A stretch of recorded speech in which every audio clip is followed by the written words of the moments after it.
The ball and the பாய். இந்த சுயநலமான உலகத்துல கணவனை இழந்த ஒரு பெண் தன்னையும் தன்னுடைய 5 வயசு பையனையும் காப்பாத்திக்க இந்த ஊருக்குள்ள ஒரு பொய் வேஷம் போட்டு திரியிறாங்க. தன்னுடைய அடையாளத்தை மறைச்சுக்கிட்டு தன்னுடைய வாழ்வாதாரத்தை உருவாக்கத்துக்கு என்ன காரணம்? உண்மையிலே அந்த 5 வயசு பையன் இவங்களுடைய பையன் தானா? ஏன் இவங்க பொய் வேஷம் போட்டு இந்த ஊருக்குள்ள திரியிறாங்க அப்படி சொல்லிட்டு பல கேள்விகள், பல திருப்பங்கள். இது எல்லாத்துக்கும் ஒரே பதிலா அம்மா சொன்ன ஒத்த வார்த்தை. அது என்னடா வார்த்தை அப்படி சொல்லிட்டு இந்த கதையோட எண்டுல பார்க்கலாம். அந்த ஒத்த வார்த்தை தான் இந்த கதையை வழி நடத்த போகுது. அந்த வார்த்தையை ஆரம்பத்திலே சொல்லிட்டா இருக்கிற சஸ்பென்ஸ் எல்லாமே உடைஞ்சு போயிடும். கணவனை இழந்த பெண்ணுடைய வாழ்க்கை இப்படிதான் இருக்குமா அப்படி சொல்லிட்டு லைன் பை லைனா நமக்கு ரொம்ப அழகாவே புரிய வச்சிருக்காங்க. என்னால முடிஞ்ச வர இந்த கதையை என்னுடைய ஸ்டைல்ல சொல்ல பாக்குறேன். சோ மறக்காம நம்ம சேனலை சப்ஸ்கிரைப் பண்ணிட்டு இந்த வீடியோவை ஸ்கிப் பண்ணாத பாருங்க. படத்துடைய ஆரம்பத்துல உமன்ஸ் ஜெயில தான் காட்டுறாங்க. அந்த ஜெயிலுக்குள்ள ஒரு 5 வயசு பையனோட ஒரு அம்மா, இவங்க தான் இந்த படத்துடைய ஹீரோவும் முக்கியமான கேரக்டரும் கூட. சோ இந்த அம்மா பையனை வச்சு தான் இந்த கதையை நகர போகுது. அந்த அம்மா பாருங்க தண்டனை காலத்தை அனுபவிச்சுட்டு வந்துட்டு இருக்காங்க. அப்படி அனுபவிச்சுட்டு இருக்க அந்த நேரத்துல தான் இந்த பையனே பிறந்திருக்கான். இப்ப பாருங்க அவங்க தண்டனை காலம் முடியாததுக்கு முன்னாடியே அந்த ஜெயில இருக்கிற ஒரு ப்ராஸ்டியூஷன் மூலமா இந்த ஜெயிலை விட்டு அவங்க வெளியே போங்க. அப்படி அந்த ப்ராஸ்டியூஷன் இவங்களை வெளியே அனுப்புறதுக்கு பெரிய பெரிய அதிகாரிகிட்டலாம் பேசியிருக்காங்க அப்படி சொல்லிட்டு தெரிய வருது. சோ அப்படி நம்ம ஹீரோயினை இந்த ஜெயிலை விட்டு அனுப்பும்போது அந்த ப்ராஸ்டியூஷன் நம்ம ஹீரோயினை பார்த்து, "இந்த பர்மா, உன்னை நம்பி தான் இவ்வளவு பெரிய ரிஸ்க் எடுத்திருக்கேன். சோ ஜெயிலை விட்டு போன உடனே என்ன மறந்துடாத. என்னுடைய கான்டாக்ட் நம்பர் எடுத்துக்கோ. நானும் இன்னும் கொஞ்ச நாள்ல ரிலீஸ் ஆகி வெளியே வந்துருவேன். அதுக்கப்புறம் நீ நானும் 2 பேரும் சேர்ந்து தொழில் பண்ணலாம் அப்படின்ற மாதிரிலாம் சொல்ல, சரிங்கம்மா அப்படின்னு சொல்லிட்டு நம்ம ஹீரோயினையும் அவங்க நம்பரை வாங்கிட்டு வெளியே வந்துறாங்க. வெளியே வந்த உடனே நம்ம ஹீரோயின் பண்ற மொத காரியம் என்னடான்னு பாத்தீங்கன்னா, அந்த அம்மா கொடுத்தாங்க பத்தியா நம்பர், அந்த நம்பரை அவங்க பையன் கையில கொடுத்து டஸ்ட்பின்ல போட சொல்றாங்க. சோ அந்த அம்மா எதுக்காக நம்பர் கொடுத்துருக்காங்க பாத்தியா, நம்ம ஹீரோயினை பார்க்கிறதுக்கு கொஞ்சம் அழகா இருப்பாங்க. அதை தாண்டி இவங்க ஒரு வயசு பொண்ணும் கூட. சோ இவங்கள வச்சு அந்த அம்மா ப்ராஸ்டியூஷன் பண்ணலாம் அப்படி சொல்லிட்டு பிளான் பண்ணி தான் இவங்களை வெளியே அனுப்புறாங்க. இதை புரிஞ்சுக்கிட்ட நம்ம ஹீரோயினி தன்னுடைய மகன் கிட்ட கொடுத்து அந்த நம்பரை தூக்கி டஸ்ட்பின்ல போட சொல்றாங்க. மகனை பார்த்து, உனக்கு எனக்கும் யாருமே இல்ல, உனக்கு நான், எனக்கு நீ, அவ்வளவுதான். இதுக்கப்புறம் நம்மளுடைய வாழ்க்கையை ஸ்டார்ட் பண்ணலாம் அப்படி சொல்லிட்டு அம்மாவும் பையனும் அங்கிருந்து கிளம்புறாங்க. சோ இவங்களுக்கு போகிறதுக்கு வீடு கிடையாது, சொந்த பந்தம் கிடையாது, எந்த ஒரு கான்டாக்ட் இல்லாம இவங்களுடைய வாழ்க்கையை தொடங்குறாங்க. நம்ம ஹீரோயினுக்குள்ள நிறைய தைரியம் இருக்கு. எப்பாடு பட்டாலும் என் பையனை காப்பாத்துவேன் அப்படி சொல்லிட்டு அந்த தன்னம்பிக்கையோட அவங்க கடந்து போறாங்க. அப்படிதான் ஒரு நாள் ஒரு ஹோட்டலுக்கு சாப்பிட போறாங்க. அந்த ஹோட்டல்ல பார்த்தா கவனிக்க யாருமே கிடையாது. ஒரு வயசான தாத்தா மட்டும் தான் அந்த ஹோட்டல்ல ரன் பண்ணிட்டு வந்துட்டு இருக்காரு. அந்த தாத்தா படுற கஷ்டத்தை பார்த்துட்டு நம்ம ஹீரோயினும், எங்களுக்குன்னு யாரும் இல்ல, இந்த ஹோட்டல்ல எங்களுக்கு ஏதாவது வேலை கொடுப்பீங்களா அப்படின்ற மாதிரிலாம் கேட்க, ஏமா நானே 5க்கு 10க்கு ஓட்டிட்டு இருக்கேன், இந்த ஹோட்டல்ல வியாபாரம் கூட ஆகாது, இந்த இடத்துல உன்னைய வேலையை வச்சு உனக்கு சம்பளம் என்னால கொடுக்க முடியாதுமா, நீ வேற ஏதாவது ஹோட்டல பாரு அப்படின்ற மாதிரிலாம் சொல்ல, எனக்கு நீங்க சம்பளம் எல்லாம் கொடுக்க தேவையில்ல, 3 வேளை சாப்பாடு கொடுத்தா போதும் அப்படின்ற மாதிரிலாம் சொல்றாங்க. என்னுடைய ஹஸ்பண்ட் ஒரு ஆக்சிடென்ட்ல இறந்து போயிட்டாங்க, என் பையனை காப்பாற்றணும், எனக்கு ஏதாவது உதவி பண்ணுங்க அப்படின்ற மாதிரிலாம் சொல்ல, அந்த தாத்தாவும் சரிமா நீ இங்கே இருந்துக்கோ, சாப்பிட்டுக்கோ, சோ இந்த கடையிலேயே படுத்துக்கோ அப்படின்ற மாதிரிலாம் சொல்லிடுறாரு. அதுக்கப்புறம் அந்த தாத்தா அந்த கடையை மூடிட்டு போறாரு. அடுத்த நாள் பாத்தீங்கன்னா இந்த கடையில வியாபாரம் கொட்டுது. சோ இது வரைக்கும் 5க்கு 10க்கு வியாபாரம் போயிட்டு இருந்தா அந்த கடையில இன்னைக்கு 100 200 வியாபாரம் போகுது. இதை பார்த்த அந்த தாத்தாவும், வீட்டுக்கு ஒரு மகாலட்சுமி இருக்குது நல்லதான் போல அப்படி சொல்லி யோசிக்கிறாங்க. ஆனா இப்போ ஒரு வயசான தாத்தாவும் ஒரு வயசு பொண்ணு இருக்கிற அந்த இடத்துல யாரா இருந்தாலும் தப்பா தான் பேசுவாங்க. அதனால அந்த ஊர்க்காரங்க எல்லாரும் என்ன பண்றாங்கன்னா, என்ன தாத்தா புதுசா ஒரு பொண்ணு வேலைக்கு வந்திருக்கு, என்ன உங்க செட்டப்பா அப்படின்ற மாதிரிலாம் கண்ணா பண்ணு பேச ஆரம்பிச்சிட்டாங்க. இதை பார்த்த அந்த தாத்தா நம்ம ஹீரோயினை பார்த்து, அம்மா இதுக்கப்புறம் நீ கடையில இருக்க தேவையில்ல, நீ என் வீட்டுல வந்து தங்கிக்கமா அப்படின்ற மாதிரிலாம் சொல்ல, அதுக்கும் சரின்னு சொல்லிடுறாங்க. ஆனா கட் பண்ண அடுத்த நாள் நம்ம தாத்தா வழக்கம் போல கடையை திறக்கிறதுக்காக வராரு. இங்க வந்து பார்த்தா பயங்கரமான ஷாக்கு. நம்ம ஹீரோயினி கடையை பூட்டி வச்சுட்டு அங்கிருந்து கிளம்பி போயிட்டாங்க. அப்பதான் அந்த குட்டி பையன் நம்ம அம்மாவை பார்த்து ஒரு விஷயத்த கேட்கறான். ஏமா அந்த கடையில நல்லா சாப்பிட்டுட்டு இருந்தோம், ஏமா அங்கிருந்து வந்தோம் அப்படின்ற மாதிரிலாம் கேட்க, நமக்குன்னு யாருமே இல்ல, உனக்கு நான், எனக்கு நீ, நம்மள யாராவது சொந்தம் கொண்டாடணும்னு நினைச்சாங்கன்னா அங்கிருந்து முதல்ல தப்பிச்சு வந்துடணும் அப்படின்ற மாதிரிலாம் அந்த பையன் கிட்ட எப்படி வாழ்க்கை முறையை வாழணும், மத்தவங்க மத்தியில எப்படி நம்ம ஜாக்கிரதையா இருக்கணும் அப்படி சொல்லிட்டு ஒன்னு எடுத்து அவங்க கிட்ட சொல்லிட்டு வந்துட்டு இருக்காங்க. ஏன்னா இந்த அம்மா ஏதோ ஒரு காரணத்தால தான் இவங்களுடைய அடையாளத்தை எல்லாமே மறைக்க பாக்குறாங்க. அது என்ன காரணம் அப்படின்றதான் இந்த படத்துல மெயின் ட்விஸ்ட். அது மட்டும் இல்லாத இவங்க போற ஒரு இடமும் ஒரு பேரு, ஒரு அடையாளத்தை உருவாக்கிக்கிறாங்க. அந்தந்த ஆளுங்களுக்கு ஏத்த மாதிரி எந்த பேரை சொன்னா இந்த இடத்துல சர்வே பண்ண முடியும் அப்படின்றதுக்காகவே ஒவ்வொரு பேரை மாத்தி மாத்தி சொல்லிட்டு வந்துட்டு இருக்காங்க. இவங்களுடைய உண்மையான பேர் என்ன அப்படின்னு சொல்லிட்டு கடைசியில் நச்சு சொல்றாங்களா இல்லையான்னு பார்க்கலாம். சோ இப்படி ஒவ்வொரு இடத்துலயும் ஒவ்வொரு பேர் சொல்லிட்டு ஒரு வேலை செஞ்சுட்டு வந்துட்டு இருக்க அம்மாவும் பையனும், ஆனா இவங்க எங்க தான் போனாலும் ஒரே பிரச்சனையா வந்து நிக்கிறது ஆண்கள் தான். ஆண்கள் இவங்கள ஏதோ ஒரு கண்ணோட்டத்தோட அணுகுமுறையோட வராங்க. அதை வந்து இந்த அம்மாவால ஏத்துக்க முடியாதல ஒரு இடம் மாறி மாறி போயிட்டு இருக்காங்க. அப்படி போகும்போது தான் ஒரு பழைய இடத்துல வேலை செஞ்ச இடத்துல மாட்டிக்கிறாங்க. சோ அவங்க எல்லாருமே சந்தேகப்பட்டு நம்ம ஹீரோயினை விசாரிச்சிட்டு இருக்க அந்த நேரத்துல அம்மா எப்படி போய் சொல்றாங்களோ தப்பு மாறாம பையன் அதே போல போய் சொல்றான். சோ இவெல்லாம் சொல்லி கொடுத்து தான் கூட்டு வந்திருக்கா அப்படின்ற மாதிரிலாம் சொல்ல, இல்ல இதுதான் நடந்துச்சு அப்படி சொல்லிட்டு அந்த பையன் ரொம்ப ஸ்ட்ராங்கா சொல்றான். அந்த அளவு அவங்க அம்மா அவனை ட்ரெயின் பண்ணி வச்சிருக்காங்க. உடனே அந்த ஆட்கள் என்ன பண்றாங்கன்னா நம்ம ஹீரோயினை பார்த்து, சரி உன் ஐடி ப்ரூஃப் எடு அப்படின்ற மாதிரிலாம் சொல்ல, நம்ம ஹீரோயினி திரு முடிக்க ஆரம்பிக்கிறாங்க. அதுக்கப்புறம் அங்கிருந்து கிளம்பி ஓட ஆரம்பிக்கிறாங்க. எதுக்காகன்னு பாத்தீங்கன்னா இவங்க ஜெயில இருந்து வந்திருக்காங்க, இவங்களுக்கு எந்த ஒரு அடையாளமும் இல்ல, ஒரு ஐடி ப்ரூஃபும் இல்ல. இதுக்கப்புறம் இங்க இருந்தா நம்ம மாட்டிப்போம் அப்படி சொல்லிட்டு அங்கிருந்து தப்பிச்சு போயிடுறாங்க. சோ கட் பண்ணா அடுத்த நாள் பாருங்க, அங்க சுத்தி இங்க சுத்தி ஒரு வீட்ல வேலை செஞ்சுட்டாங்க. அந்த வீட்லயும் இதே போல ஒரு சின்ன பையன் இருக்கான். அவங்களும் நம்ம ஹீரோயினோட பையனை ஒழுங்கா தான் பாத்துக்கிறாங்க. சோ ஒரு நாள் பாத்தீங்கன்னா திடீர்னு அந்த வீட்டுக்காரருடைய ஹஸ்பண்டுக்கு ஆக்சிடென்ட் ஆயிடுது. இந்த வீட்டு ஓனரே இறந்து போயிட்டாங்க. இதுக்கப்புறம் நம்ம வேலை இல்ல அப்படி சொல்லிட்டு திரும்பவும் அடுத்தது என்ன பண்ணுவாங்க, இந்த இடத்த விட்டு தான் போக ஆரம்பிக்கிறாங்க. அதே போல தான் நம்ம ஹீரோயினியும் அவங்க பையனை கூட்டிட்டு அந்த இடத்துல இருந்து போறாங்க. அப்படி போகும்போது தான் ஒரு பைத்தியக்கார பொண்ணை பாக்குறாங்க. அந்த பொண்ணை பார்க்கும்போது இவங்களுக்கு ரொம்ப பாவமா இருக்கு. கிட்ட போயிட்டு உனக்கு சாப்பாடு எதுனா வேணுமா அப்படின்ற மாதிரிலாம் கேட்க, எனக்கு சாப்பாடு எதுவும் வேணும் அப்படின்ற மாதிரிலாம் அவங்க சொல்லிடுறாங்க. அதுக்கப்புறம் தான் நம்ம ஹீரோயினி அவங்க பேக்ல இருக்கிற ஐடி கார்டை நோட் பண்றாங்க. சோ அந்த ஐடி கார்டை பார்த்தோனே இந்த ஐடி கார்டை எப்படியாவது அவ கிட்ட இருந்து எடுக்கணும் அப்படி சொல்லி யோசிக்கிறாங்க. எதுக்காகன்னு பாத்தீங்கன்னா ஒவ்வொரு டைமும் நம்ம ஹீரோயினி வேலைக்கு போகும்போது ஒரு ஐடி ப்ரூஃப் தான் எல்லாருமே கேக்குறாங்க. அதாவது உன்னுடைய அடையாளம் என்ன அப்படி சொல்லிட்டு. சோ அப்பனா நம்ம கிட்ட இந்த அடையாளம் இருந்தா கொஞ்சம் கரெக்டா இருக்குமே அப்படி சொல்லிட்டு அந்த பைத்தியக்கார பொண்ணு கிட்ட ஒரு பண்ண கொடுத்துட்டு அந்த ஐடி கார்டை வாங்கிட்டு வந்துடுறாங்க. அதுக்கப்புறம் ஒரு புதிய அடையாளத்தோட அவங்க வாழ்க்கையை ஸ்டார்ட் பண்றாங்க. ஒரு நாள் டீ கடையில டீ குடிச்சிட்டு இருக்கும்போது நியூஸ் பேப்பரை செக் பண்ணி பாக்குறாங்க. அந்த நியூஸ் பேப்பர்ல வீட்ல இருக்கிற வயசானவங்களை பாத்துக்கிறதுக்கு ஹோம் நர்ஸா ஆளுங்க வேணும் அப்படின்ற மாதிரிலாம் அந்த நியூஸ் பேப்பர்ல போட இப்ப இவங்க கிட்ட அந்த ஐடென்டிட்டி இருக்கதால தைரியமா அந்த வேலையை கேட்கலாம். அந்த போல தான் அவங்களுக்கு ஃபோன் பண்ணி கேக்குறாங்க. அவங்களும் வேலையும் கொடுக்குறேன் அப்படி சொல்லிட்டாங்க. அதுக்கப்புறம் அட்ரஸ் அனுப்பிச்சு வச்சு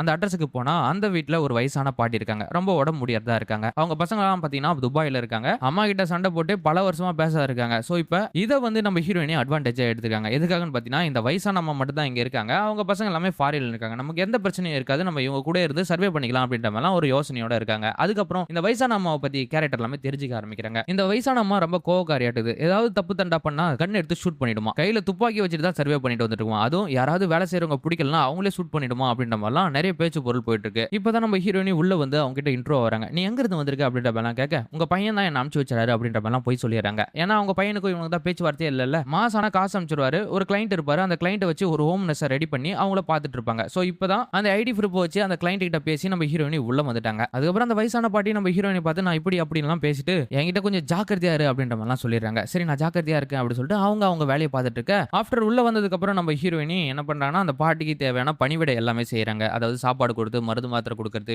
வீட்டை கிளீன் பண்ணுறது அப்படி சொல்லிட்டு எல்லா வேலையும் பண்ணிட்டு இருக்காங்க. தினமும் ஆனா 11 மணிக்கு அவங்க பையன்கிட்ட இருந்து ஃபோன் கால் வந்துடும். சோ இப்படியே ரொட்டீனா போயிட்டு இருக்க இந்த பாட்டியோட வீட்டுக்கு பால்கனில ஒரு மாங்காய் மரம் இருக்கும். அந்த மாங்காய் மரத்துல மாங்காய் பறிக்கிறதுக்காக பக்கத்து வீட்டு தெரு பசங்க எல்லாமே வந்து மாங்காய் பறிப்பாங்க. அதை பார்த்து அந்த பாட்டி கையில வச்சுக்கிற துப்பாக்கி எடுத்து ஷூட் பண்ணிடும். இதை பார்த்து நம்ம ஹீரோயினி ஒரு பச்சை பிள்ளைங்க மாங்காய் பறிக்க வருது, அதை போயிட்டு ஷூட் பண்றே, தப்பி தவறி குண்டு பட்டுருச்சுன்னா அவங்க இறந்து போயிடுவாங்களே அப்படின்ற மாதிரிலாம் சொல்ல அப்பதான் அந்த வயசான பாட்டி நம்ம ஹீரோயினை பார்த்து ஒரு விஷயத்த சொல்றாங்க. அடி பைத்தியக்காரி, இது ஒரிஜினல் துப்பாக்கி தான், ஆனா இதுல இருக்கிற குண்டு டம்மி. அதாவது ஒரு வயசான ஒரு லேடி தனியா வீட்டுல இருக்கா, அவளுடைய பாதுகாப்புக்கு இது கூட இல்லைன்னா எப்படி? சோ இன்னைக்கு மாங்காய் பறிக்க வர சின்ன பசங்க நாளைக்கு திருடன் கொள்ளக்காரன் அப்படி சொல்லிட்டு எல்லாரும் உள்ள புகுந்துருவாங்க. வயசான கேள்வி, என்னால என்ன பண்ண முடியும், என்னுடைய பாதுகாப்புக்கு தான் இந்த துப்பாக்கி அப்படின்ற மாதிரி சொல்றாங்க. இதை கேட்ட உடனே நம்ம ஹீரோயினி அப்ரிஷியேட் ஆயிராங்க. அது மட்டும் இல்லாத இந்த பாட்டினால நமக்கு ஒரு பாதுகாப்பு இருக்குது அப்படி சொல்லி நினைக்கிறாங்க. இதை சாக்கா வச்சுக்கிட்டு அவங்களுடைய பையனை பக்கத்துல இருக்கிற ஒரு ஸ்கூலுக்கு படிக்க அனுப்புறாங்க. சோ இப்படியே இவங்களுடைய வாழ்க்கை ரொட்டீனா போயிட்டு இருக்கு. நம்ம ஹீரோயினுக்கு இந்த இடம் ஃபுல்லா செட் ஆயிடுச்சு. ஏன்னா இந்த பாட்டியை என்ன ஏதுன்னு கேட்கறதுக்கு ஒரே ஒரு ஃபோன் கால் மட்டும் தான் இருக்கு. அதை மட்டும் நம்ம மேனேஜ் பண்ணிட்டா போதும் அப்படின்ற மாதிரிலாம் அவங்களும் இங்கே தங்கிக்கிறாங்க. அது மட்டும் இல்லாத சாப்பாடு வருது, வருமானம் வருது, தன்னுடைய பையனை படிக்க வைக்கிறோம், எப்படியோ நம்ம வாழ்க்கை மாறிடுச்சு அப்படி சொல்லிட்டு ரொம்ப சந்தோஷமா இருக்காங்க. சோ கட் பண்ணா நம்ம ஹீரோயினி அவங்க பையனை ஸ்கூலுக்கு கூட்டிட்டு வரது வழக்கமா தான் இருந்துச்சு. ஒரு நாள் பாருங்க ஈவினிங் டயத்துல ரொம்ப வேலையா இருந்தால அவங்க அம்மா வந்து அவனை கூட்டிட்டு வரதுக்கு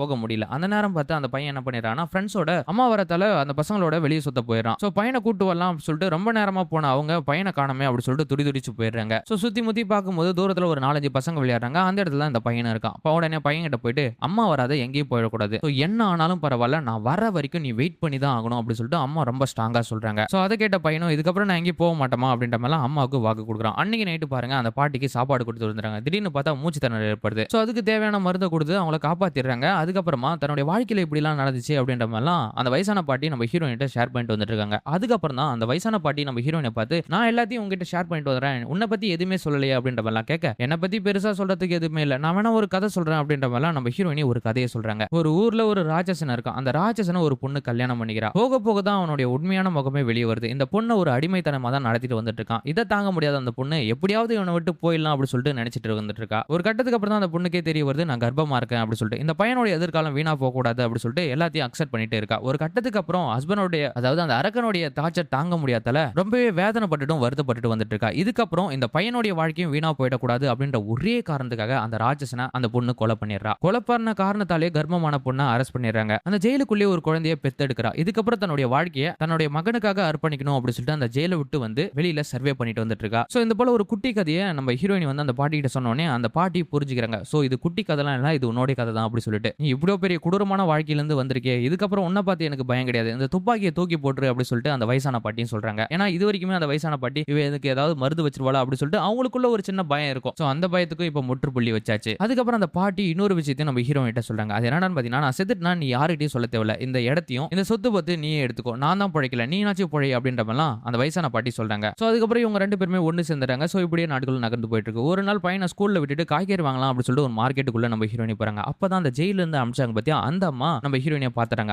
அந்த ப்ராஸ்டியூட் லேடி என்னடி போனதுக்கு அப்புறம் போன் பண்ண சொன்னா போனே பண்ணல, எங்க தான் இருக்க, என்ன பண்ற அப்படின்ற மாதிரிலாம் விசாரிச்சுட்டு ஒரு கட்டத்துக்கு அதுக்கப்புறம் நம்ம ஹீரோயினை பின்தொடர்ந்து வர ஆரம்பிச்சிடுறாங்க. சோ இந்த வீட்ல இந்த வயசான பாட்டி கூட தான் நாடகம் போட்டுட்டு இருக்கியா, இதுக்கப்புறம் உன் நாடகத்தை எல்லாத்துக்கும் ஒரு முற்றுப்புள்ளி வச்சிடறேன், உன்னை போலீஸ் கிட்ட சரண்டர் பண்றேன் அப்படின்ற மாதிரிலாம் மிரட்ட நம்ம ஹீரோயினுக்கு என்ன பண்றது எது பண்றதுன்னு தெரியாத அடுத்த நாளே பாருங்க பையனை கூட்டிட்டு அந்த இடத்துல தப்பிச்சு போலாம் அப்படின்னு சொல்லிட்டு முயற்சி பண்றாங்க. அந்த நேரம் பார்த்து திடீர்னு அந்த வயசான பாட்டிக்கு உடம்பு முடியாத போகுது. சோ நம்ம ஹீரோயினி மருந்தெல்லாம் எடுத்து கொடுக்குறாங்க. மருந்தெல்லாம் எனக்கு எதுவும் வேணாம், நான் சாக தான் போறேன், நான் செத்ததுக்கு அப்புறம் நீ தான் இங்க இருக்கணும் அப்படின்ற மாதிரிலாம் அந்த பாட்டி நம்ம ஹீரோயினிக்காக உயிரையே அர்ப்பணிக்கிறாங்க. இதுக்கப்புறம் நீ எத்தனை நாளைக்கு தான் பயந்து ஓட போற, சோ இதுக்கப்புறம் இது உன் இடம், நீ வாழ போற அப்படின்ற மாதிரிலாம் அந்த பாட்டி இறந்தே போயிடுறாங்க. அதுக்கப்புறம் நம்ம ஹீரோயினி அந்த பாட்டி இறந்த விஷயம் அவங்க வீட்டுக்கு கூட சொல்லாம அந்த பாட்டி ஆசைப்பட்ட மாதிரி வீட்டுக்கு பக்கத்துலயே ஒரு குழி தோண்டி புதைச்சிட்டு அந்த இடத்துல ஒரு மரக்கண்ணை நட்டு வச்சிடறாங்க. ஃபாரின்ல இருக்கிற அவங்க பையன்ட்டு தினமே 11 மணிக்கு போன் வரும். அப்ப எல்லாமே நம்ம ஹீரோயினி மட்டும் தான் எடுத்து பேசுவாங்க. சோ இதுக்கப்புறம் எந்த பிரச்சனையும் இல்ல அப்படி சொல்லிட்டு நம்ம ஹீரோயினி நினைப்பான்னு நினைச்சிட்டு இருக்க அந்த நேரத்துல அந்த ரவுடி பொம்பளை வந்து ரொம்ப டார்ச்சர் பண்ணிட்டு வந்துட்டு இருக்காங்க. அந்த ப்ராஸ்டியூஷன் லேடி வந்து நம்ம ஹீரோயினியை டார்ச்சர் பண்ணிட்டு இருக்க எத்தனை நாளைக்கு தான் இவளுக்கு பயந்துட்டே நம்ம ஓடிட்டு இருக்க முடியும் அப்படி சொல்லிட்டு அந்த பாட்டியோட துப்பாக்கி எடுத்து அந்த ரவுடி பொம்பளையை ஷூட் பண்ணிடுறாங்க நம்ம ஹீரோயினி. சோ அதுக்கப்புறம் அவங்களே அங்கேயே புதைச்சிடுறாங்க. சோ இப்படியே நாட்கள் கொஞ்சம் கொஞ்சமா ஓடுது. அவங்க பையன் ஸ்கூல் போறான். இப்படியே போயிட்டு இருக்க அந்த சமயத்துல ஒரு நாள் பார்த்தீங்கன்னா திடீர்னு பையன்கிட்ட இருந்து ஃபோன் கால் வருது. நாளைக்கு நான் அம்மாவை பார்க்க வரேன் அப்படி சொல்லிட்டு பயங்கரமான ட்விஸ்ட். இந்த இடத்துல நம்ம ஹீரோயின் என்ன பண்றாங்கன்னா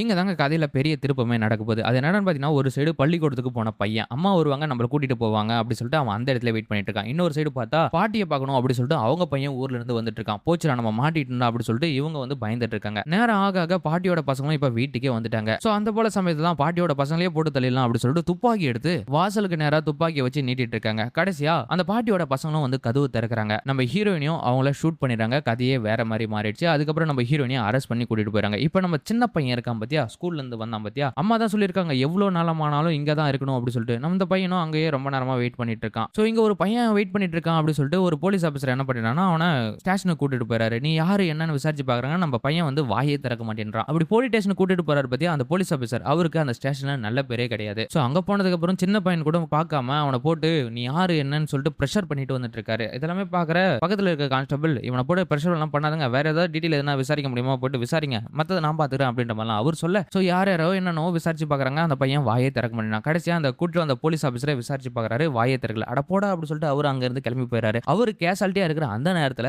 அந்த பையன் என்னடா பண்ணிடுறான்னு பாத்தீங்கன்னா தப்பிச்சு ஓடிடுறான். அந்த பழியை என்ன பண்ணிடுறாருன்னு பாத்தீங்கன்னா அந்த போலீஸ் ஆபீசர் அங்க இவருக்கு ஒரு லவர் இருப்பாங்க, அந்த லவர் மேல தூக்கி போட்டுறாரு. சோ இவகிட்ட தான் விட்டுட்டு போனா இவ கேர்லெஸ்ஸா விட்டுட்டா அப்படி சொல்லிட்டு. சோ ஆல்ரெடி இந்த போலீஸ் ஆபீசருக்கு இந்த ஸ்டேஷன் மேல பெருசா நம்பிக்கை எதுவும் இல்ல. அது மட்டும் இல்லாத நம்பிக்கையா இந்த பொண்ணு மட்டும் தான் காதலிச்சிருக்கா. அந்த காதலிக்கும் ஆல்ரெடி நிறைய போலீஸ் ஆபீசர் வந்து சொல்லியிருக்காங்க என்னன்னா நீ அவனை நம்பாத, அவன் கண்டிப்பா உன்னை ஏமாத்திடுவான் அப்படி சொல்லிட்டு. அதே போல இன்னைக்கு அதை பண்ணிட்டாரு. இப்போ பாருங்க தப்பிச்சு போன சின்ன பையன் அந்த அம்மாவுக்கு என்ன ஆச்சுன்னு தெரியல அப்படி சொல்லிட்டு நிறைய குழப்பத்தோட இந்த கதையை ஸ்டாப் பண்ணிட்டு ரொம்ப வருஷத்துக்கு அப்புறம் தான் காட்டுறாங்க. இப்போ சின்ன பையனா காட்டினாங்க பத்தியா, அந்த பையன் பெரிய பையனா ஆயிட்டான். இப்போ ஒரு வேலை விஷயமா இந்த ஊருக்கு வரும்போது அடிக்கடி இந்த பஸ் ஸ்டாப்ல தான் வந்து ஏறுவான் அப்படி சொல்லிட்டு அந்த பஸ் ஸ்டாப்பே நோக்கி நோக்கி பாக்குறான். இந்த இடத்துல தானே நம்ம அம்மா விட்டு போனோம், அம்மா வருவோம்னு சொன்னாங்க வரவே இல்லை, ரொம்ப வருஷம் கழிச்சு இப்போ வந்திருக்குமே அப்படி சொல்லிட்டு அந்த பஸ் ஸ்டாப்பை பாக்குறான். இது மட்டும் இல்லாம தன்னுடைய அம்மாவை போயிட்டு விசாரிச்சு பார்க்கலாம் அப்படி சொல்லிட்டு போலீஸ் ஸ்டேஷனுக்கு போறான். போலீஸ் ஸ்டேஷன் போனா அதே போலீஸ் ஆபீசர் அதே ஸ்டேஷன். சோ போலீஸ் கிட்ட போயிட்டு என்ன யாருன்னு தெரியலையா அப்படின்ற மாதிரி கேக்குறாங்க. நான் தான் அன்னைக்கு தப்பிச்சு போன பையன் அப்படின்ற மாதிரி அவனே இன்ட்ரோடியூஸ் பண்ணா. டேய் ஏன்டா அங்க இன்னைக்கு உன்னால எவ்வளவு பிரச்சனைடா அப்படின்ற மாதிரி அந்த போலீஸ் ஆபீசர் பயங்கரமா டென்ஷன் ஆகுறாரு. கடைசியா இப்ப அந்த பையன் வளர்ந்து இவர்கிட்டயே வந்து நிக்கிறான், என்னுடைய அம்மாவை காண கண்டுபிடிச்சு கொடுங்க அப்படி சொல்லிட்டு. அந்த போலீஸ் ஆபீசர் ஆல்ரெடி இந்த பையன் மேல பயங்கர காண்டா இருந்தாரு. எதுக்காகன்னு பாத்தியா அவருடைய வேலை வந்து அப்ப சஸ்பென்ஷன் ஆயிடுச்சு. அது மட்டும் இல்லாம லவ்வரும் விட்டு போயிட்டா அப்படின்றதுக்காக.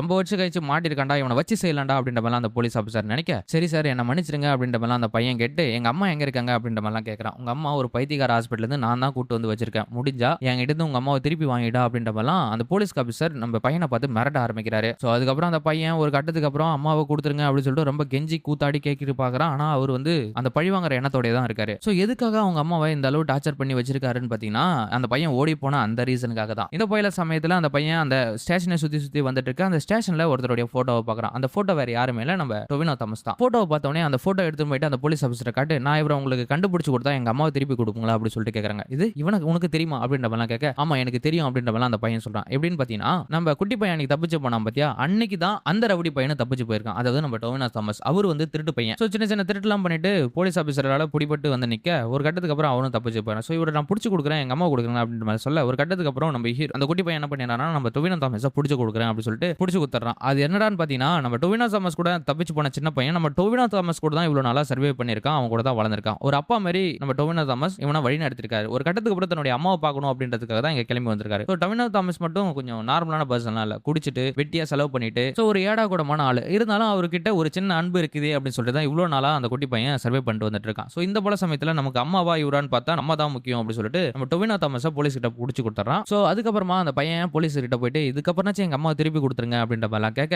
உங்க அம்மாவை கண்டிப்பா நான் திருப்பி கொடுக்குறேன், ஆனா ஒரே டைம் மட்டும் தான் பாத்துக்கணும், முழுசாலாம் உனக்கு கொடுக்க மாட்டேன் அப்படின்ற மாதிரிலாம் சொல்றாங்க. சரி நான் எங்க அம்மாவனாச்சும் பார்த்துட்டு வந்துடுறேன் அப்படின்ற மாதிரிலாம் அந்த மனநலம் பாதிக்கப்பட்ட அந்த இடத்துக்கு கூட்டிட்டு போறாரு அந்த போலீஸ் ஆஃபீசர். அங்க போய் பார்த்தாங்க பயங்கரமான ஷாக். ஆக்சுவலா சொல்லப்போனா நம்ம போலீஸ் ஆஃபீசர் நம்ம ஹீரோவோட அதாவது அந்த குட்டி பையனுடைய அம்மாவை நம்ம ஹீரோயினை வந்து பிடிச்சி வச்சுன்னு இல்ல அந்த மனநலம் பாதிக்கப்பட்ட இடத்துல இருக்கிறது யாருடான்னு பாத்தீங்கன்னா இதுக்கு முன்னாடி நம்ம ஹீரோயினி ஒரு ஐடி கார்டு வாங்குறதுக்காக ஒரு பண்ணை கொடுத்துட்டு ஐடி கார்டு வாங்கியிருக்காங்க. ஒரு பைத்தியக்கார பொண்ணு அந்த பைத்தியக்கார பொண்ணு தான் அந்த இடத்துல இருக்காங்க. ஆக்சுவலா சொல்ல போனா அந்த போலீஸ்காரருக்கு இந்த பையனுடைய அம்மா யாருன்னே தெரியல. இந்த இடத்துல என்னடா மாற்றம் நடந்திருக்குன்னா பாட்டியை பாக்குறதுக்காக அவங்க பசங்க வராங்க அப்படி சொல்லி தெரிஞ்சதுக்கு அப்புறம் இதுக்கப்புறம் நம்ம இங்க இருக்க முடியாது அப்படி சொல்லிட்டு முடிவு பண்ணிட்டாங்க நம்ம ஹீரோயினி. அதுக்காக என்ன பண்ணிருக்காங்கன்னா இந்த பைத்தியக்கார பொண்ணு எடுத்துட்டு வந்து இங்க வீட்டுல தங்க வச்சு அவங்க கையில துப்பாக்கி கொடுத்துருப்பாங்க. இப்ப வந்து கதவு ஓபன் பண்ண உடனே ஷூட் பண்ணது யாரானாக்கா பைத்தியக்கார பொண்ணு. இப்ப அம்மா எங்கடா போயிருப்பாங்க பாத்தீங்கன்னா அம்மா தான் ஒரு வார்த்தை சொல்லிருக்காங்கல்ல பையன்கிட்ட என்னன்னு எவ்வளவு நேரம் ஆனாலும் இந்த இடத்தை விட்டு போகாத கண்டிப்பா அம்மா நான் வருவேன் அப்படி சொல்லியிருப்பாங்க. ஆனா அதை கொஞ்சம் கூட காதல வாங்கிக்காத நம்ம குட்டி பையன் என்ன பண்ணிருக்கானா அந்த இடத்துல இருந்து போலீஸ்கார கூட்ட உடனே அங்க இருந்து கிளம்பி போயிட்டு இருப்பான். சோ இதுதாங்க இந்த படத்துல